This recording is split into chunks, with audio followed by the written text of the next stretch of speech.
Perkenalkan, nama saya Susana Selvi Iwawubun, NIM 2114-2010-14 dari kelas A1 Fakultas Keperawatan Universitas Pembangunan Indonesia Manado, Angkatan 2021. Pada saat ini saya akan menjelaskan sedikit tentang karakter remaja Kristen guna pemenuhan tugas akhir semester mata kuliah agama dengan dosen pengampu Dr. Pendeta Yesi Jacob, SPD MPD. Masa remaja adalah masa pembentukan identitas. Artinya, pada masa inilah terjadi proses pencarian dan pemantapan sifat serta kebiasaan yang akan menjadi ciri khas seseorang dan dipertahankan sampai sisa hidupnya. Tidak heran bila pada masa-masa ini, sebagai remaja kita mulai mempertanyakan kondisi lingkungan. Kita ingin memiliki pemahaman yang jelas tentang dari mana kita berasal dan kemana kita hendak menuju. Hal yang tidak kalah penting pada masa remaja adalah peranan teman sebaya. Banyak remaja terlibat dalam hal-hal negatif karena pengaruh dari teman-teman sebaya.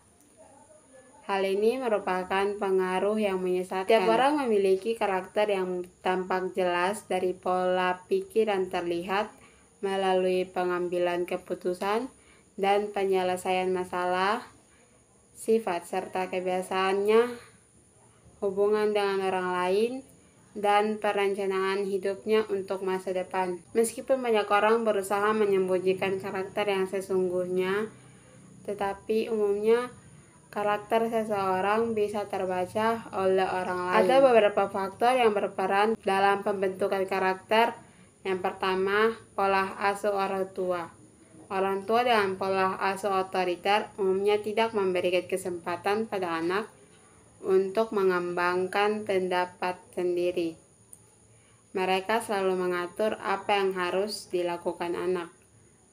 Awalnya mungkin ini baik karena mengarahkan anak untuk tidak melakukan hal-hal yang salah. Namun dengan bertambahnya pengetahuan dan pengalaman anak, tentu anak juga mulai membentuk pendapat sendiri yang mungkin berbeda dengan pendapat orang tua.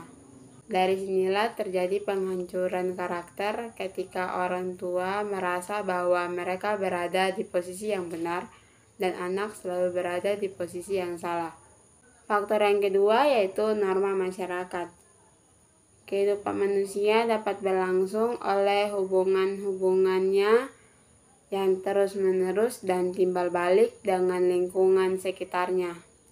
Ada kalanya manusia bisa berbuat sewenang-wenang terhadap sesuatu yang terdapat di lingkungannya demi kebutuhan pribadinya. Faktor yang berikut serta faktor yang terakhir adalah teman sebaya. Jika kedua orang tua lalu tidak benar, maka teman-teman tidak pernah salah. Titik pertimbangan dari teman-teman sebaya mengenai pakaian, makanan, musik, dan bahasa merupakan sesuatu yang sangat penting.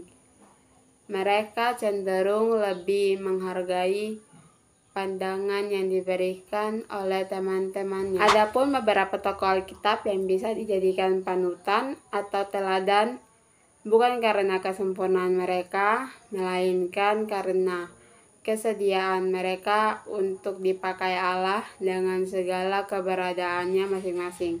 Salah satu contoh yaitu Daud dan Samuel. Daud dan Samuel memiliki kesamaan yaitu sebagai orang yang dipilih Allah, namun perjalanan mereka dalam memenuhi panggilan Tuhan itu berbeda. Bukan karena Daud menjadi raja dan Samuel menjadi imam, melainkan karena Samuel tidak pernah berbelok dari jalan yang Allah kehendaki, sedangkan Daud pernah menyimpang. Latar belakang keduanya pun berbeda. Sejak awal, Samuel adalah anak yang diperoleh dengan cara meminta kepada Tuhan. Ibunya, Hana, telah berjanji kepada Tuhan bahwa Samuel akan mengabdi sebagai hamba Allah.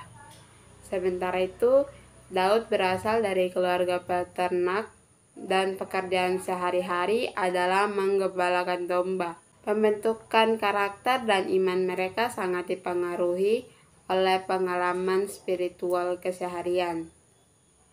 Daud mengalami penyertaan Allah yang sungguh ajaib dalam hidupnya, terutama ketika melawan Goliat saat dipilih menjadi raja dan selamat dari ancaman maut Raja Saul.